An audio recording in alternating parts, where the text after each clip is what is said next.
കേരളം ദാരിദ്ര്യത്തിൽ നിന്നും കരകയറിയെന്ന് സർക്കാരിനെ ആരാണ് ഉപദേശിച്ചതെന്ന് SC/ST കോർഡിനേഷൻ നേതാവ് ചൊറിയൻ മൂപ്പൻ. കുട്ടികൾക്ക് സ്റ്റൈഫൻഡ് പോലും കിട്ടുന്നില്ലെന്നും കോർഡിനേഷൻ കമ്മിറ്റി കളക്ടറേറ്റിന് മുമ്പിൽ നടത്തിയ വഞ്ചനാ ദിനാചരണം ഉദ്ഘാടനം ചെയ്ത് ചൊറിയൻ മൂപ്പൻ പറഞ്ഞു. ആനുകൂല്യങ്ങൾ പ്രഖ്യാപിക്കുകയല്ലാതെ കയ്യിലൊന്നും കിട്ടുന്നില്ല. മറ്റു പല സ്ഥലത്തെയും പട്ടയം അംഗീകരിച്ചെങ്കിലും ആദിവാസി പിന്നോക്ക വിഭാഗം താമസിക്കുന്ന ഉന്നതികളിലെ ആയിരക്കണക്കിന് പേർക്ക് പട്ടയമില്ല. അർഹതയുണ്ടായിട്ടും ലൈഫ് ഭവന പദ്ധതിയിൽ നിന്നും പട്ടികവർഗക്കാർ പുറത്താക്കപ്പെടുകയാണ്. പിന്നോക്കക്കാരെയും സാധാരണക്കാരെയും സർക്കാർ ഒരുപോലെ വഞ്ചിച്ചിരിക്കുകയാണെന്നും ചൊറിയൻ മൂപ്പൻ പറഞ്ഞു.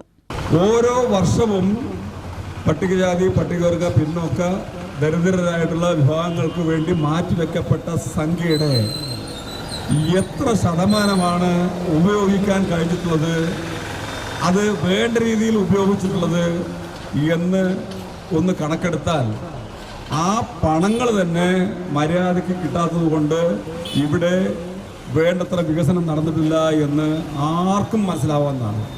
ഈ കണക്കുകളെയൊക്കെ പൂഴ്ത്തി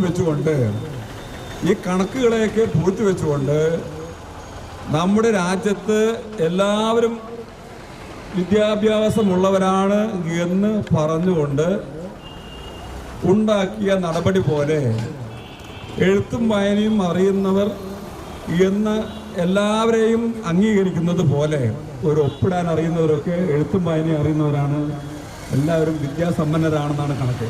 അതുപോലെ ഈ ദാരിദ്ര്യമുക്ത കേരളത്തിൽ വർഷത്തിൽ ഒരു തവണ ആഹാരം കഴിച്ചാൽ അവൻ ദാരിദ്ര്യവിമുക്ത കേരളത്തിൽ പെട്ടവനാണ് എന്നാണോ ഈ സർക്കാർ പറയുന്നത്?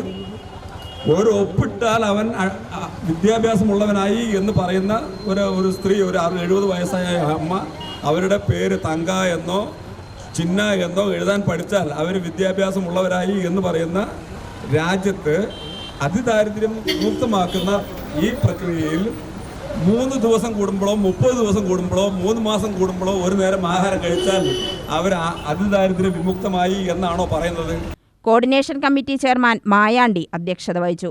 രാധാകൃഷ്ണൻ വിത്തനശ്ശേരി, കാർത്തികേയൻ, PK രാജൻ, K വാസുദേവൻ, ഗുരുവായൂരപ്പൻ, നാരായണൻ എന്നിവർ സംസാരിച്ചു. UTV news, Palakkad.